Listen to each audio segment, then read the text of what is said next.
Let me know if this resonates with you. But everyone around you tended to blame your family for your drug addiction and your alcoholism, and it pushed your family to the point of forcing you to go through withdrawals, to try to force you to go into treatment or rehab, all of this sort of things. Or maybe you even went into rehab at some point, and the rehab didn't give you any sort of treatment for the withdrawals. This could be deadly with things like alcoholism and other drugs,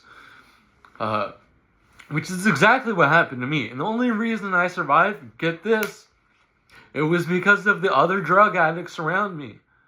They weren't even alcoholics half the time. You know, they were just other people that had no idea why I was acting the way I was acting, but decided to help anyways. These people that I'm not supposed to trust because they'll steal from me any chance they get, they resonated with my story. Or they just happened to see me as enough of a human being that I deserved life. This is after going through withdrawals. Why did it take a drug addict, okay, a fellow drug addict, why did they have to pull me out of this dark place? Because everyone else was just pointing fingers. You did this, you did that, he was she, and everyone's getting some type of blame, right, for the alcoholism, and it's an absolute chaotic mess. This whole response to you becoming an alcoholic or an addict.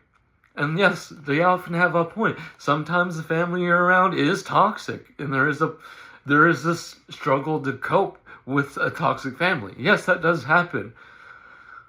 But why am I all of a sudden held responsible for all the withdrawals and dying from withdrawals in treatment? Why was that all on my shoulders? Why wasn't that anyone else's weight to carry? It seems like if you want to blame my alcoholism on my toxic family, when they were toxic, then you should at least also blame them for the withdrawals. Because, like, why am I feeling withdrawals? Because I'm an alcoholic.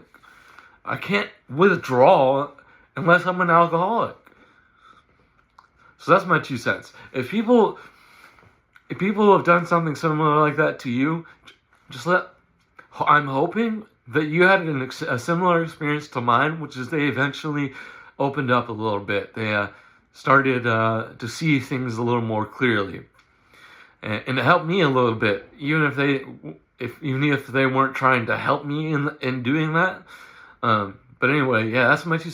Sometimes people just be making no sense about how they treat addicts or the mentally ill. It makes no sense.